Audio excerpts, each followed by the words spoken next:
Energy poverty and microeconomic impact in eastern Indonesia.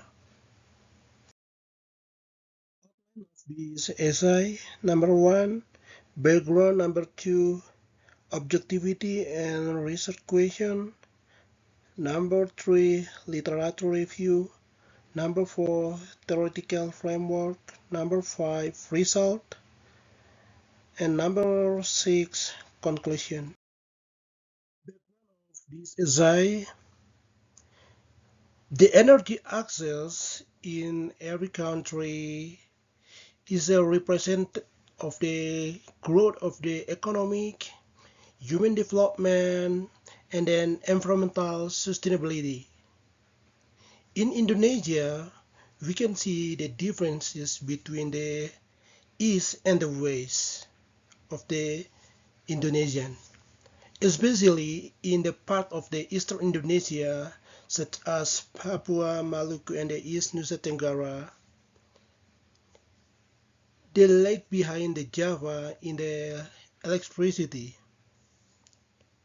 We can see the household in the eastern part of the Indonesia, they spend up to the 30% of their income on the correction or battery in the daily electricity.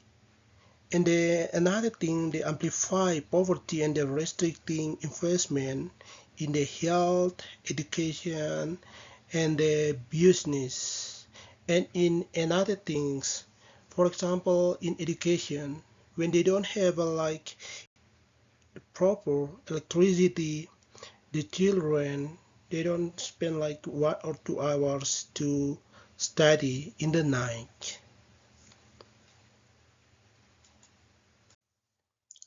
Objectivities and research questions. Number one, assess the extent and determinants of the energy poverty in the eastern of Indonesia. Number two, analyze the impact on household income, education, and the health.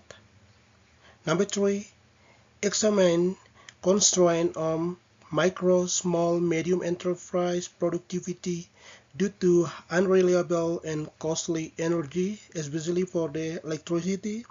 And then become the result of the questions is how does energy access, reliability, and the affordability shape the macroeconomic outcomes?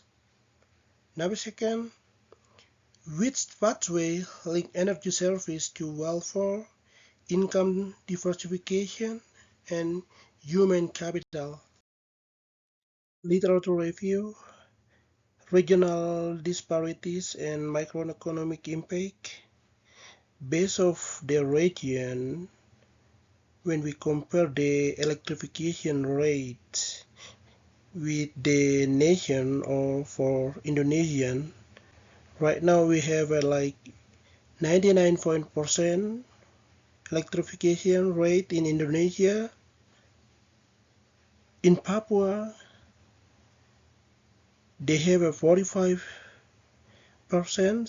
and in East Nusa Tenggara, they have a 85% of the electrification rate.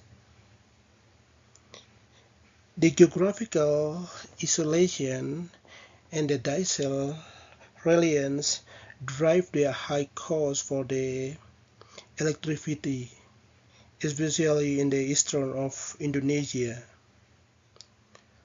For the economic, for microeconomic, for micro, small, medium enterprise, because the electricity they lose 15 to 20 revenue due to the outage. When the people in the eastern Indonesia they use biomass, they will affect in respiratory disease and diverting income to their health. Conceptual model hypothesis causal pathway. When they get the access of the energy, the income pathway will be increased. For example, for time for their longer business hours. And then second, for the health pathway, when they have energy access, they will get like clean fuel. It will save like the money for or the cost for medicals.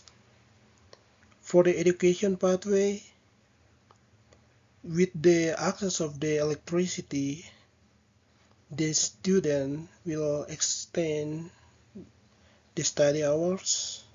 For the gender, when they have electricity, they will reduce time to gathering fuel, and then women they can spend the time to prepare something for the enterprise for the next day, so it will help them to prepare the things for sale in the tomorrow. Status of energy poverty. The status of energy poverty in East Nusa Tenggara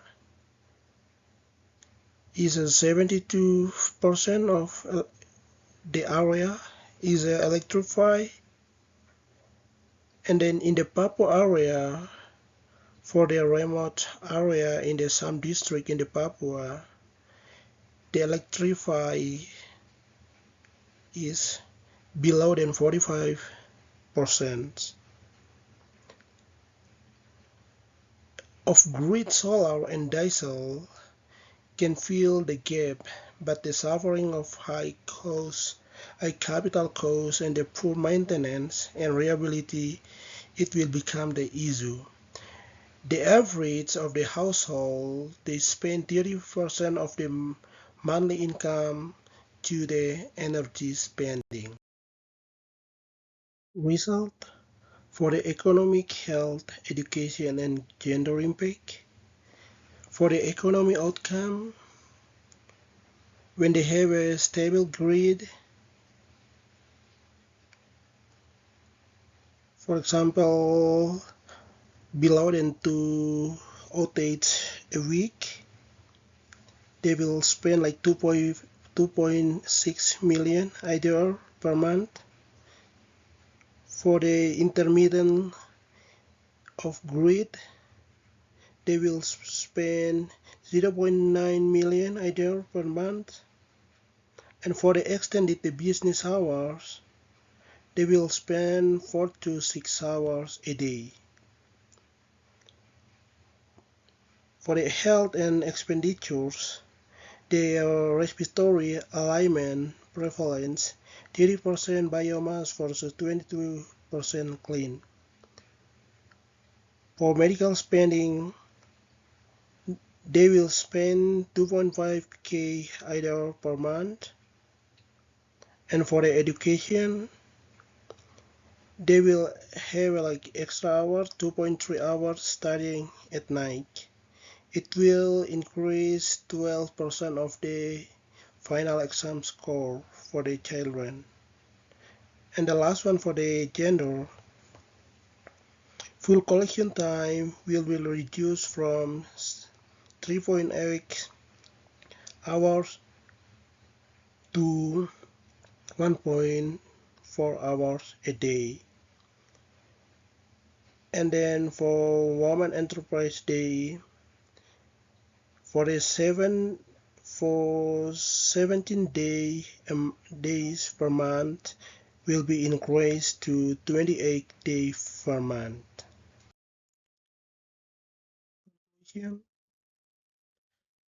Reliability, affordability, and clean energy drive income growth, reduce health costs, boost education, and advantage the gender equity.